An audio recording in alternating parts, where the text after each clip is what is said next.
अस्सलाम वालेकुम। आज का हमारा सबक है लालची वज़ीर।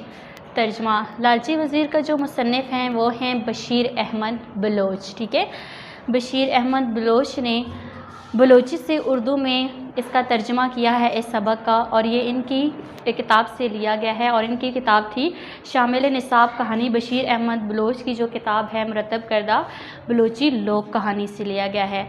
अब सबसे पहला सवाल है कि लोक कहानी क्या होता है। लोक कहानी आवाम के ख़यालात और जज्बात की तर्जुमान होती हैं। ये कहानियाँ तहरीरी सूरत में नहीं होती, यानी ये कहानी हमें रिटन फॉर्म में कहीं भी पढ़ने को नहीं मिलती। ये कहानियाँ सुनाई जाती हैं। ठीक है, जैसे आप अपने बड़ों से अगर पूछें, हो सकता है आपने बहुत सी ऐसी कहानियाँ सुनी भी हैं, और अगर नहीं सुनी तो आप अपने बड़ों से पूछें, वो आपको इस तरह की बहुत सी कहानियाँ सुनाएंगे जो कि बहुत ही दिलचस्प होती हैं। इसमें मुख्तलिफ़ मुआशरों, ख़ित्तों के समाजी, मुआशी, सियासी और माशरती हालात इन पर असरानंदाज होते हैं। अब आ जाता है कि समाजी, मुआशी, सियासी और माशरती हालात क्या हैं। तो अगर हम देखें तो सबसे पहले है समाजी। समाजी कहते हैं सोसाइटी को। फिर आ जाता है मुआशी। मुआशी कहते हैं इक़्तिसादियात को। और सियासी कहते हैं सियासत से रिलेटेड। ठीक है, माशरती कहते हैं मुआशरे में रहन सहन के तौर तरीक़ों को।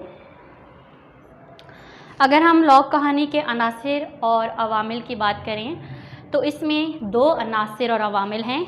एक है खुश एतकादी और दूसरा है ज़ईफ़ एतकादी। खुश एतकादी क्या है? किसी भी बात पर मुकम्मल यकीन होना, उसको कहते हैं खुश एतकादी। और ज़ईफ़ एतकादी कहते हैं किसी बात का यकीन ना होना या ना होने के बराबर होना, या यकीन का कमज़ोर होना। लोक कहानी के ज़रिए किसी भी मख़सूस इलाके, ख़ित्ते में बसने वालों के रस्म व रवाज, तौर तरीक़े, ज़िंदगी गुजारने के ढंग और सकाफ़ती इक़दार और रिवायात का इजहार मिलता है। इस कहानी का उसलूब बहुत ही सादा और आम फ़हम है, जो कि पढ़ने वालों को बहुत आसानी से समझ आ जाता है, जो किसी भी कहानी का अव्वलीन असूल होता है। इस कहानी में अगर हम देखें तो किस चीज़ को ज़ेर बहस लाया गया है, इसमें हमारे पास ज़ेर बहस मौजू है लालच। यानी इस कहानी में, लोक कहानी में हम क्या पढ़ रहे हैं? लालच के बारे में पढ़ रहे हैं, हिर्स के बारे में पढ़ रहे हैं। ठीक है, इसमें लालच का मौजू बनाया गया है कि लालच और हिर्स किस तरह एक इंसान के मुस्बत असरात, उसके मुस्बत सोच को मनफी की तरफ ले जाती है, और उसके अच्छे ख्यालात को कैसे बुरे ख्यालात में तब्दील कर देती है। यानी वो इंसान जो अशरफुल मखलूक़ात है, जिसको अल्लाह ताला ने फ़रिश्तों पर फजीलत दी है, अगर वो लालच में आ जाता है तो वो किस तरह हो जाता है कि वो उसकी हैसियत एक कुत्ते की सी रह जाती है कि वो उस लालच में दूसरों के पाँव चाटने पर भी मजबूर हो जाता है। अगर हम कहानी का आगाज़ करें तो कहानी के आगाज़ में बताया गया है कि एक बादशाह होता है जो अपने वज़ीर से कहता है कि इस मुल्क में मुझे सबसे ख़राब चीज़ ला कर दो। मुल्क में मौजूद जो सबसे ख़राब चीज़ है वो अपने वज़ीर को कहता है कि वो मेरे सामने पेश की जाए।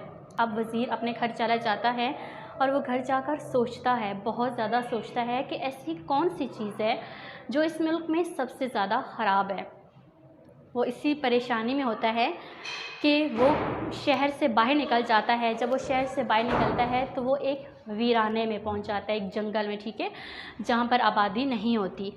जब वो उस वीराने में पहुंचता है तो वहाँ पर देखता है कि एक जो गडेरिया होता है वो बकरियों का रेवड़ चरा रहा होता है। रेवड़ कहते हैं गौल को, यानी बहुत सारी बकरियाँ होती हैं उसमें, और गडेरिया कहते हैं जो बकरियाँ चराता है उसको। तो वो देखते हैं कि उन बकरियों के, सब बकरियों के गले में जो है वो सोने की एक चीज़ होती है। ठीक है, यानी घंटियाँ पड़ी होती हैं। वो देखता है कि उन बकरियों के गले में सोने की घंटियाँ हैं। तो वो वज़ीर उस गडेरिया से सवाल करता है कि बकरियों के गले में ये क्या पड़ी हुई हैं।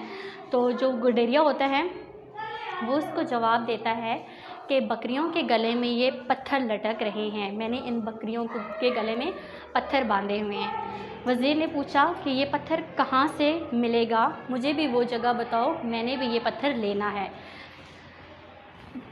तो जो गडेरिया होता है वो उसको कहता है कि आप ऐसा करो, मेरे साथ मेरे साथ चलना, आप सुबह में आपको वो पहाड़ दिखाऊंगा जहाँ से ये पत्थर मिलते हैं, तो आप वहाँ से ये पत्थर ले लेना। गडेरिया जो होता है वज़ीर, वो क्या करता है, गडेरिया के साथ चला जाता है, रात को उसके घर पर रहता है, उसके साथ सोता है। तो जब वज़ीर सो जाता है तो उसकी अचानक आँख खुलती है रात को, तो वो उठकर देखता है कि जो गडेरिया होता है वो बैठा हुआ होता है और कुछ पढ़ रहा होता है, ठीक है। जब वो गौर से सुनता है, पढ़ रहा होता है, तो वो जो गडेरिया होता है वो मुसलसल पढ़ रहा होता है सुबहान अल्लाह। तो वो क्या करता है, इंतज़ार करता है कि जब सुबह होगी।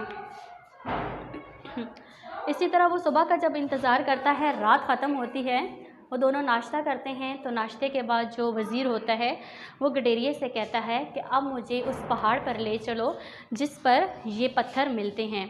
तो वो उसको कहते हैं कि अभी जो है मैं आज आपके साथ नहीं जा सकता, ऐसा करते हैं आज मुझे ज़रूरी काम है, हम कल चलते हैं।